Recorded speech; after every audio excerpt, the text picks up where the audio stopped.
안녕하세요. 반갑습니다. 습관의 힘 두 번째입니다. 습관.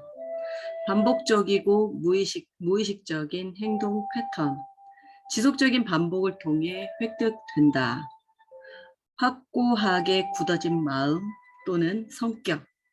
일상적으로 굳어진 행동 또는 방법을 말합니다.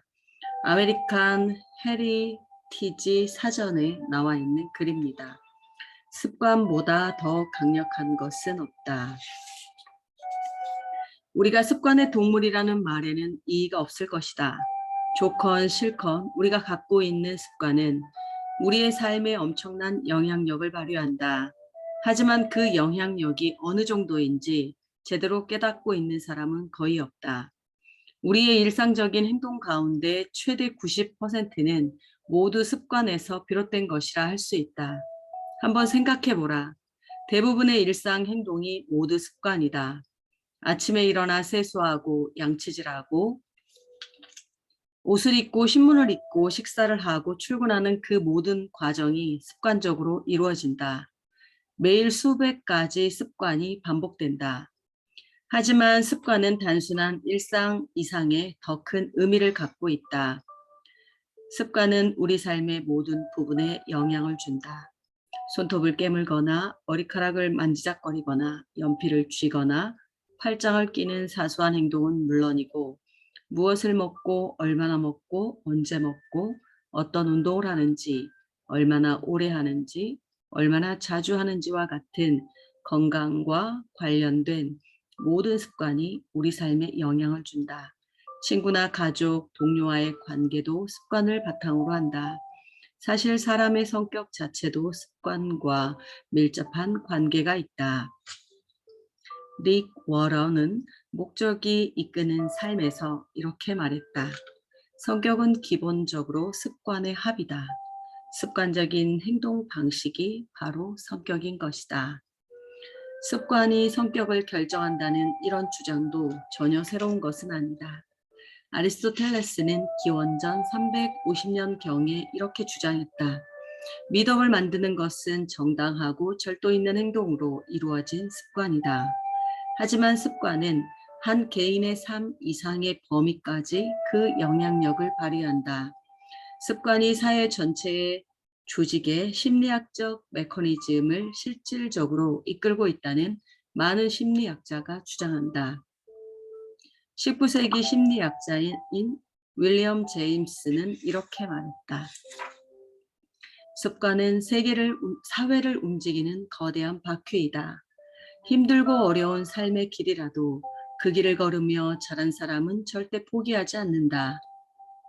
우리 모두는 어린 시절의 선택이나 교육을 통해 획득한 습관을 바탕으로 인생의 전투에 나서며 다른 대안이 없기 때문에 못마땅해도 그대로 살아간다. 다시 시작하기에 너무 늦었다고 생각한다. 다양한 사회 계층은 서로 섞이지 못한다. 젊은 여행자, 젊은 의사, 젊은 목사, 젊은 변호사 모두 25세의 나이에 이미 직업적 매너리즘에 빠져 있다. 옷 입을 때 팔을 잘못 낀 소매부리보다도 더 도망칠 수 없다는 편견에 사로잡혀 있다. 그대로 있는 것이 최선의 길이라고 생각하고 있다. 우리의 성격은 속옷처럼 단단히 굳어 있으며 다시는 이전 상태로 돌아가지 않는다. 윌리엄 제임스는 습관의 힘이 사회 전체 구조에 어떤 영향을 주는지 지적하고 있을 뿐만 아니라 습관을 바꾸기가 얼마나 어려운지도 강조하고 있다. 습관의 힘이 얼마나 강력한지는 누구나 잘 알고 있다. 찰스 다윈입니다. 우리 자신의 나쁜 습관을 조금이나마 바꾸는 것보다 교회와 국가의 제도를 개혁하는 것이 훨씬 더 쉽다고 느껴질 때가 있다. 사무엘 스마일즈. 습관을 바꾸기가 왜 이렇게 어려울까? 우리의 무의식 깊숙한 곳에 들어와 있기 때문이다. 그렇기 때문에 의식적 의지만으로 습관을 바꾸기는 거의 불가능하다. 의식적 노력은 항상 깨어있을 때만 경고를 바라고 힘을 발휘한다. 항상 경계의 태세를 갖추고 있어야 의식이 무의식을 이길 수 있다. 항상 보초를 서야 한다. 하지만 깊은 밤이 되면 경계를 서고 있던 보초가 잠에 빠진다. 그러면 무의식이 우리를 사로잡는다. 무의식은 절대로 잠을 자지 않기 때문이다. 무의식은 항상 거기에 있다. 우리 의식이 경계를 늦추기를 기다린다.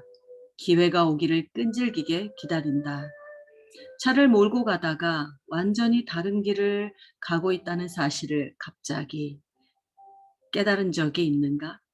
나는 항상 같은 길을 따라 출근한다. 그런데 그 길에서 공사가 벌어졌다. 공사 때문에 교통 사정이 좋지 않아 다른 길을 찾아야 했다. 하지만 오랜 기간 동안 매일 같은 길을 이용해 출근을 했기 때문에 일종의 습관이 되어 있다. 이 습관은 무의식적으로 나를 사무실까지 데려다 주었다. 자동 항법 장치와 같았다. 바쁜 아침이면 나의 의식은 오늘 해야 할 수많은 일과 업무 기한, 새로운 아이디어에 사로잡혀 있기 때문에 출근길은 나의 자동 항법 장치인 무의식이 모든 것을 알아서 처리한다. 실제로 아주 편리하다. 적은 노력으로 더 많은 일을 할 수 있기 때문이다. 나의 무의식 습관을 바꿔야 할 필요가 생길 때까지는 그랬다.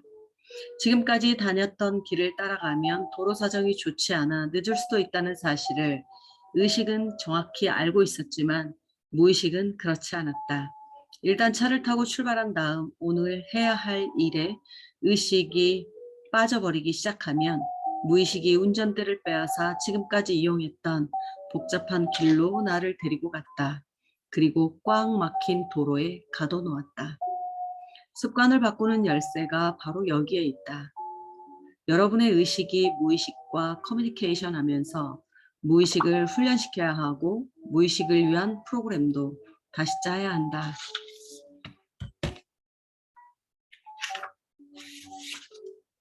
의식과 무의식. 정신이 의식과 무의식이라는 두 개의 부분으로 구성되어 있다고 생각하자. 의식 부분은 깨어있는 상태이다. 생각하고 추론하고 계산하고 계획하고 목표를 세운다. 무의식 부분은 일종의 저장 공간이다.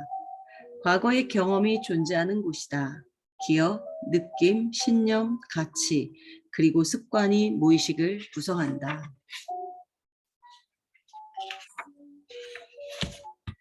감사합니다.